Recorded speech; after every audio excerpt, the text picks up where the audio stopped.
I'm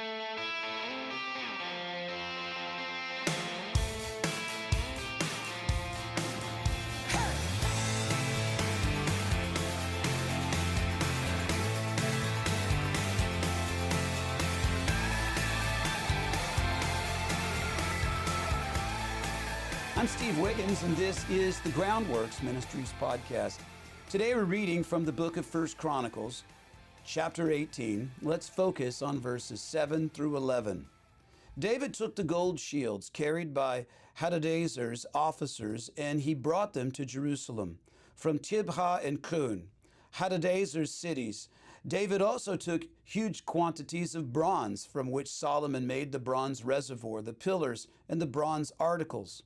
When King II of Hamath heard that David had defeated the entire army of King Hadadezer of Zobah, he sent his son Hadoram to King David to greet him and to congratulate him, because David had fought against Hadadezer and defeated him for two, and Hadadezer had fought many wars. And Hadoram brought all kinds of gold, silver, and bronze items. King David also dedicated these to the Lord, along with the silver and gold he had carried off from all the nations of Edom and Moab and the Ammonites and the Philistines and the Amalekites. So whether or not you like the New York Yankees baseball team, you say, whoa, whiplash, we went from David to the New York Yankees? Hold on, it'll make sense, I hope, in a moment. Whether or not you like the New York Yankees baseball team, you have to admit their winning tradition is impressive. And sure, you can argue that they spend too much money on players or that they're overhyped, but the fact is they almost always have a winning season, even if they don't go to the World Series. And people just expect for the Yankees to win, especially in New York. And quite frankly, we're surprised when they lose. You know, winning can be that way. You can have a winning culture. Winning can become so routine that it becomes almost boring. And that's kind of how we feel about Israel under the early parts of David's reign. They just win all the time. Hey, you guys tired? Well, we're almost tired of winning, right? They win so much that we kind of lose interest in the narrative.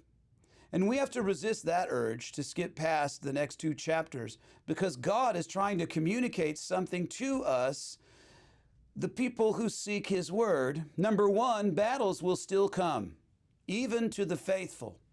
So God's shalom, right, His peace, is not always measured by the absence of conflict in a believer's life.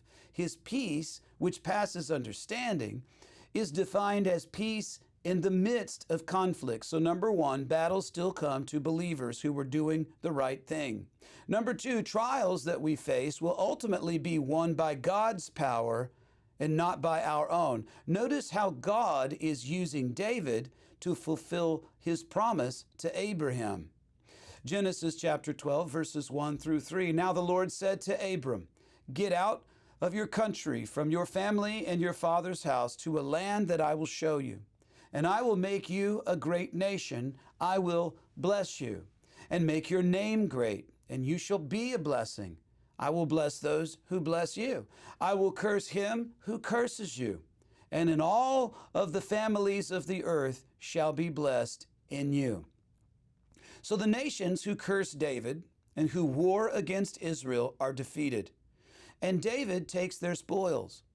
Now, those who fear David and seek to make peace with Israel willingly offer up their wealth as gifts.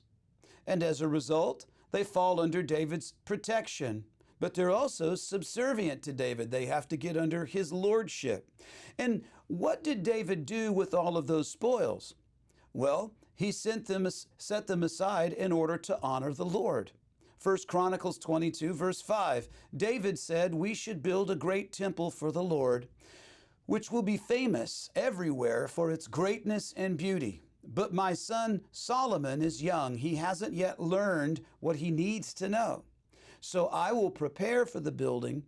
So David got many of the materials ready before he died. What happens? One generation has the forethought in order to set up the next generation for success. All the while, you have to realize that we don't do big things for God.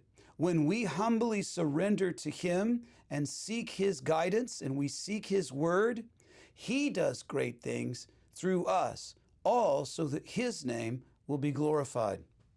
I'm Steve Wiggins, and this is the Groundworks Ministries podcast.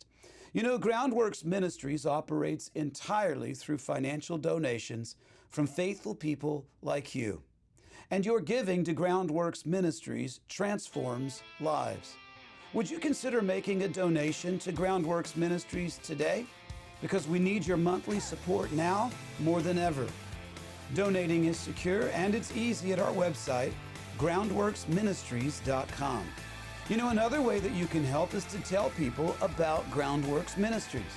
Share these podcasts with your friends and your family and on your social media.